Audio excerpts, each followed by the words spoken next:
Well, once again, it's time for me to repeat something I've said probably a million trillion times by now, that I'm a sucker for found footage films. And I say that admittedly because even though there's some that I think are quite sound and really good, most are crap. And it's very easy to screw up, the gimmick of it. And one of the primarily ones is make damn sure you can credibly present why someone would keep the camera rolling in the midst of all this madness and horror and everything. So, well, that's one of the main ones. The rest is, oh my God, you're so stupid and awful, and your actors suck and all that sort of thing, which is typical of any film. There was one recently I tried to get through, the Wood Witch or whatever. I didn't finish it. It stunk. It was trying to be funny, but well, yeah. So that's all I got on that. Meanwhile, there's this other ongoing series which has more films than even I was realized, because I liked the first one of VHS. By the time it got to the third, there was really only one story in that one that I thought was sort of good. The rest I thought was crap. And I was like, Well, I've revisited a few. I did 85, and there's more that I wasn't even aware of. So there's a whole bunch to catch up on. But this year, for Shudder, they produced VHS Beyond. And seemingly that the main focus on this had to deal with UFOs and the like. Still, you throw in, well, of course, it all fits in paranormal and that sort of thing. And for the most part, the different stories do revolve around UFOs, aliens, and that sort of thing. Except one. One it's just thrown in there. I don't. It could have fit in anything else. They could have saved it for something else. I don't.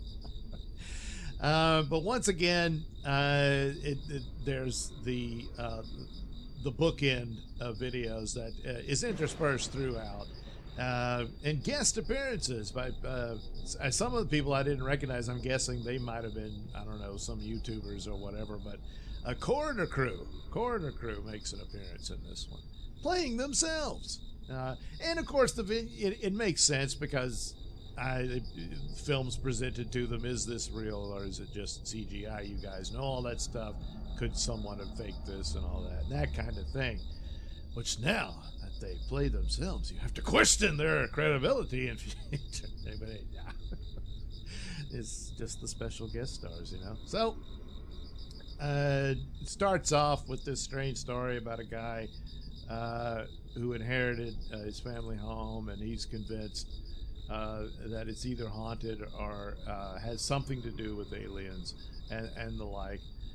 I gotta admit, I forget exactly, but the tapes they find of his, I assume it means it's interspersed with these other tapes. It's not quite clear to me, but nevertheless, that's the deal. They're reviewing his tapes, then of course static and whatnot, and you go into the actual first story called Stork. And I was like, well, I don't know, why is it called? Because it starts off, it's this team of police officers have decided they understand that this house is infested with zombies, and they got to go clean that up.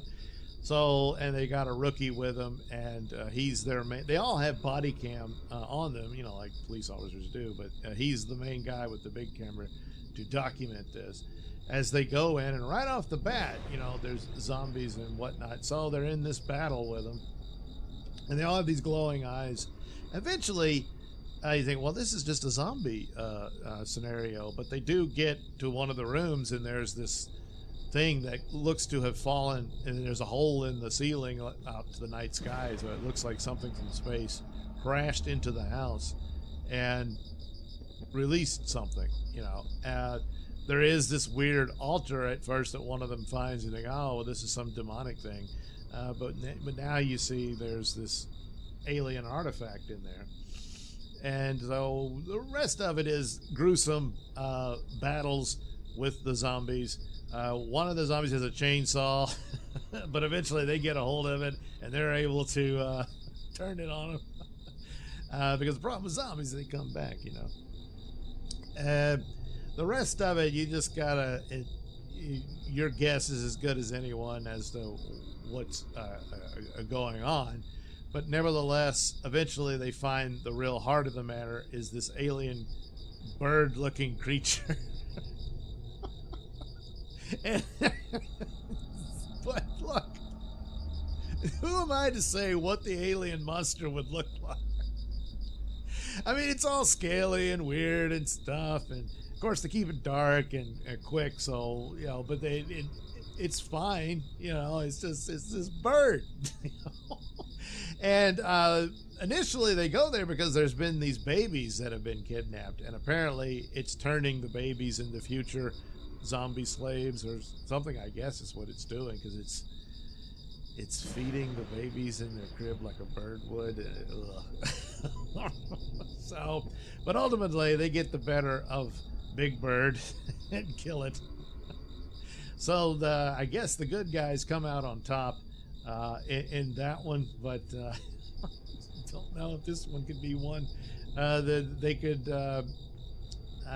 you know, spin off into its own thing or return to it later. I suppose, I guess they could, but nevertheless, it's a good romp. It was fun, disgusting, but fun. So then you get more of the interludes, the backstory of the guy who taped this in his home, and it just alludes to that he's experiencing nightmares and stuff. Gee, what could it mean? Well, you got to stick to the ending to find out. So the next one, so there you go. There's an alien element to the first story. So all right, even though it was a zombie one, but they figured out a way to connect the two. So, you know, you're good. Meanwhile, we go to Bollywood, apparently, or Mumbai, for Dream Girl. And there's some guys who are, I don't know, they managed to finagle their way onto this movie set that this superstar actress is performing in. And one of the two guys, I guess, was a wannabe actor himself, but can't break in, and he's very jealous that this girl becomes a superstar, and he doesn't think she's all that talented or whatever. And I guess they want to get the goods on her and ruin her name or what have you. And they're able to do this. Someone on the inside is going to help them out. Managed to sneak into her trailer. But first you get, you know, the big dance sequence that she's taping and whatnot. And here you break from the original camera. But it makes sense because that footage would be available if you were to cobble together the surviving footage and say, hey, look, this is what happened. You would have this footage that they shot for whatever movie they were making. So, yeah, you're fine. So anyway, what's the deal here? The director calls cut, and he's upset with the performance or whatever. It looked fine to me, but, you know, he's upset with it.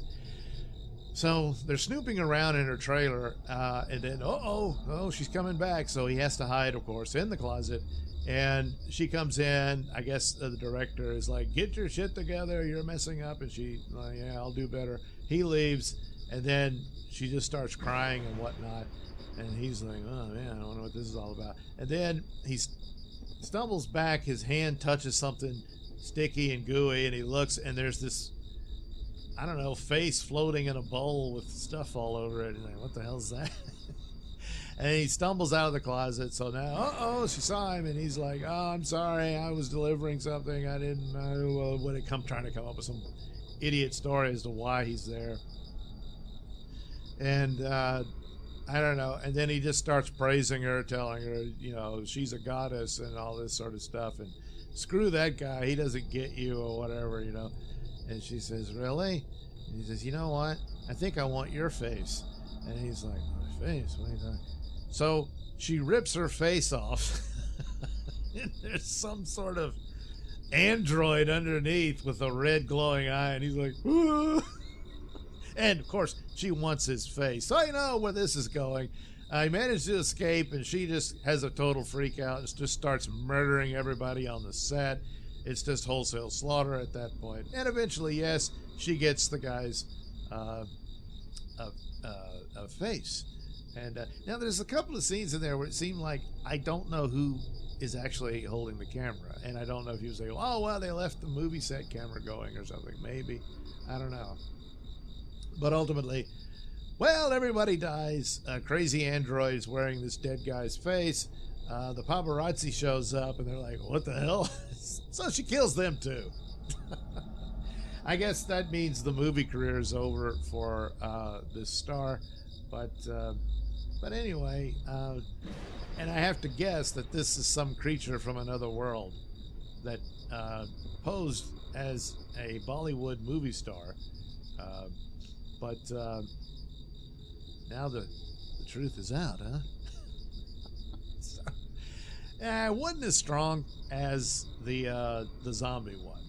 I'll say that. I don't think. But you know, well, what a way to find out that your actor that you thought was a fraud and a phony. Oh, she was. More than you knew, and now you do. So, of course, another interlude from talking about, and there you get interviews of people like experts weighing in on the phenomenon of, aliens and UFO abductions and stuff like that. And talking about it's all Whitley Strieber's fault about the anal probes that his book introduced them, which that's probably true. I think the initial inspiration of alien abduction, I think, was the Betty and Barney Hill story, but probably Whitley Strieber, the anal probe was. Yeah, he probably owns that one. So then we go to the one that's probably the most spectacular of the vignettes in an alien abduction. So here you get a full-on UFO sighting, an attack all over the place.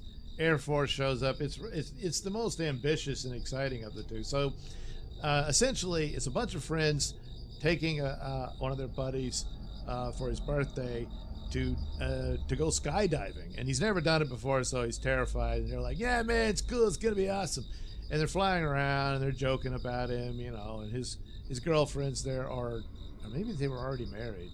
Yeah, I think they were married already. But anyway, and they're kind of laughing at him. They're scared, and they say, "Don't worry, man, you got your back," and all this stuff. And the pilot said, "Yeah, it's cool." Then all of a sudden they see a UFO outside the window. They're like, "Look at that! Is that?" And you see his little flying saucer in the distance. I'm like, holy crap. Then it flies away and it shakes the plane. Like, whoa, whoa. And then the Air Force shows up and they're flying around. Oh, man, look at that. Then there's a full-on battle and they get caught up in it. And I guess the spaceship got attacked. And one of the aliens fell out and landed on top of the airplane. You could see his hands on the windows. So, needless to say, the airplane gets destroyed. It falls apart, and that's probably the most spectacular scene in it. It's really just the midpoint, but it's very well done. Of course, they all have their parachutes on, so it shows them scattered in the debris of the shattered plane as they're falling. From the vantage point of Birthday Boy, who's like, oh yeah, and you see a couple of the guys, and one guy already has, I think, was it his arm or his leg? But yeah, I think it was his leg, but you could see the blood spewing from it as he's falling through the sky. And eventually the guy figures out, oh, I gotta pull the cord. So he does, damn near the last minute, but lands in some trees. Looks like it's an orange grove, so there's orange trees all over the place. It's a orange farm, over California. And he survives, but his buddy doesn't. He gets beheaded on the way down. Boy, it's a really shocking moment for him, of course. He's like, oh, and he can hear other people screaming as they land. A couple of others, their chute never went off, so that's it for them. And he's struggling around. He meets up with a couple of others, but then, the alien survived as well, and they get chased by the alien. So that's how that turns out. Ultimately, this poor bastard goes through some more trauma. Nobody else survives. He manages to get a pickup truck, but then that too gets abducted, and that's it. So, but still, easily the best one out of this film, just on how they framed it and how it went.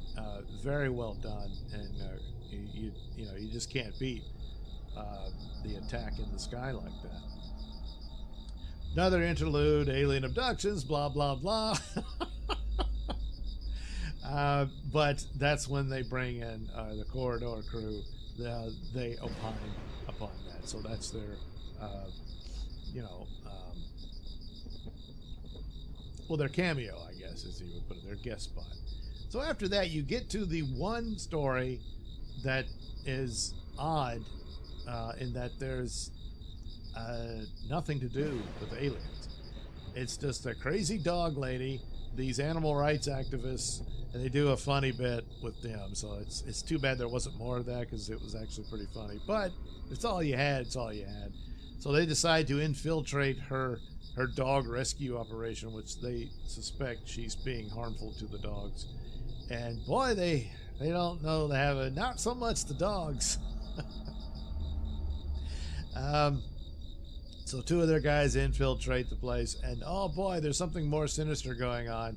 And well, they get captured, locked up, and she's turning humans into dogs through weird surgeries and brainwashing. And it's horrific, but hilarious. So just on that alone, it's got a high point. It just, I don't think it belongs in this overall narrative. I mean, there's no alien element to it. You could have fit it in and probably saved this one for another round of VHS stories. Yeah, especially if one is just going to be a hodgepodge of different ones like they usually are. But what have you? And the ending is not going to spoil everything. I spoiled the damn alien one, which I apologize, but it's just so good. This one, yeah, dog people. So finally, well, not finally, you get another interlude. They allude to the Cold War era and its influence over UFO sightings and aliens, and Orson Welles' War of the Worlds, stuff like that. And then you get to at least the final story is completely about aliens and somebody trying to prove it and get footage of UFOs and whatnot. And so there's this woman who is taping herself while she's out in the desert looking to get sights of spaceships and what, and she gets way more than she could have ever bargained for. She sees strange lights and all this stuff, and then finally she comes upon the ship itself, which seems to be cloaked. You know, it's this weird thing. But then the doorway opens, and well, she does the absolute wrong thing. She goes inside, and all hell breaks loose. And I've spoiled too much of the best one, so I shouldn't do this. This one's pretty good too, and but it's just so obvious what you really shouldn't have. And how does it end? Well, how it ends is not quite what I expected. I thought it was over at one point, but then it goes even further about what's happening. And it's good. It's pretty well shot for what it is. Now, granted, you don't get to see everything, but that's the nature of found footage and whatnot. But you see enough to where you know exactly what's happening to this woman. And so, yeah, it's pretty solid. I still think the Skydiver movie is pretty good. This one, but it's pretty close second, certainly in the alien theme. And just for sheer fun, overall, this is pretty good. I don't know what I've done. Yeah, even the dog one, it's despite it not really fitting, it's just funny. And the first one is pretty funny.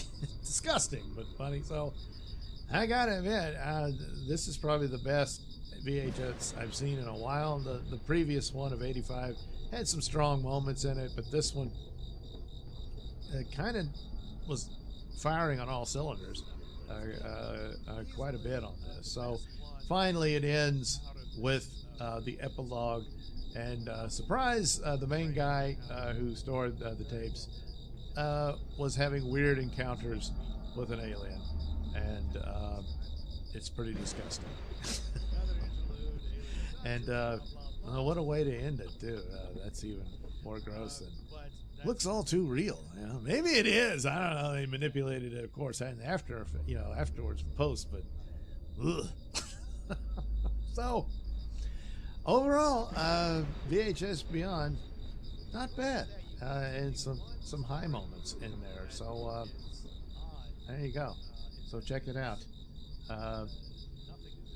Should you so desire, it does come with my recommendation. Although, must caution, a lot that's downright disgusting. So, I don't know, maybe not watch it on a full stomach.